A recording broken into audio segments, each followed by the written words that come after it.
so, I absolutely recognize how useful these apps can be, and I understand why people want to use them. And so, really see it being on these companies to limit the way that they retain data and the data that's protected in the first place. But I also, it's hard to say women just stop using these apps, turn back to, writing things in your diary, even though that may be a safe goal. Yes, alternative. It's really important to look towards pulling into that. Well, we did, of course, contact some of the most popular period tracking apps to see if anyone could come and talk to us. We emailed Flow, Period Tracker, 달러 리가 안 뛴다고 확정 기사나? Period Tracker and Clue. 진짜? Clue, which has 12 million users in over 190 거짓말. countries, did actually come back to us with a statement saying, we completely understand this anxiety. We want to reassure you that your health data, 진짜? particularly any data tracking Clue about pregnancy loss or abortion, is kept private and safe. Keeping Clue users' sensitive data safe is fundamental to our mission of self-empowerment and fundamental to our business model too, because that depends on earning our community's trust. I just bring in Shona again for a moment here, because last year the Federal Trade Commission found that the Flow app had been sharing data from its period ovulation app with marketing analytics companies and Facebook. Tell us a bit more about that, because of course when data is then shared, how is it used? 챔스의 올인원들. Yeah, so the FTC found that Flow had informed Facebook of in-app activity. So that's when a user is having your period or informed it of an intention to get pregnant. Not to get too technical, but that's done something through a bit of software development kit. It's an SDK. It's often incorporated into apps, and it basically uses third parties. So that's why the information that women were inputting got into the likes of Facebook. So basically, they're using that information to deliver targeted online advertising and looking at the data. Looking at whether or not marketing campaigns had an effect. What conversations women were having online, what were the 확인해야 돼. behavior, regional preferences, blah blah. 두 경기 결장? 와 미쳤다. Give date of birth, and they didn't give that type of personal information. They were only looking at the data as a whole. However, you can 그거 imagine 기사 어디 있어?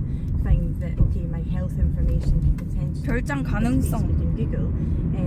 It's 결장 가능성 있다 여기까지만 and then when you look 보이는데 onto the apps, you 어딨지? see that some of them will share with third parties. Yes, and I think that's the other thing, just to give you the final word, Gillian, is how personal the nature of this data is. And I know what you're saying about other apps and other pieces 근데 of 나도 information. 축구 잘 모르지만 personal to women. 모우랑 실수할 때마다 토트넘에서 에이유 이러는 거 다 들려.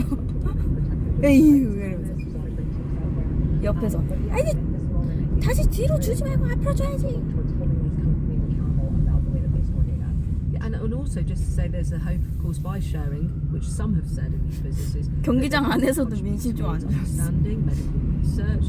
In fact, they would grant access on that basis because they 그래서 want 교체할 때도 conditions. 모우랑 교체할 때랑 로얄 교체할 때 반응이 달랐어.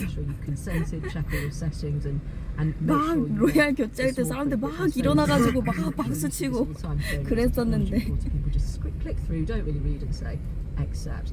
Gillian, thank you very much to you, Gillian York from the Electronic Frontier Foundation, and to the BBC technology reporter Shona McCullum. Now, in the wake of the killings that we have reported on, the tragic killings of toddlers Star Hobson and Arthur Lembinjo Hughes, we are awaiting a government report to be published shortly, looking into what went wrong with those cases. Social workers, you may recall, had failed to act on warnings from relatives, which meant the children were not removed from their abusive homes. Tonight, though, a BBC One panorama explores a different perspective, which we wanted to bring you early sight of today. What about when children's services intervene too far, too fast, and when they act unethically, even unlawfully, towards children and their parents, causing lifelong trauma in the process? Well, one local authority, Herefordshire Council, has been severely and repeatedly criticised by a High Court judge for breaching children's human rights through what the judge called appalling social work practice. Panorama reporter Louise Tippett is going to tell us some more. Louise, your investigation into this case has taken more than a year. I know 커플이다. you go to court a number 동양서양 of 커플. permissions to talk to the families. Perhaps we could start by you explaining why that was.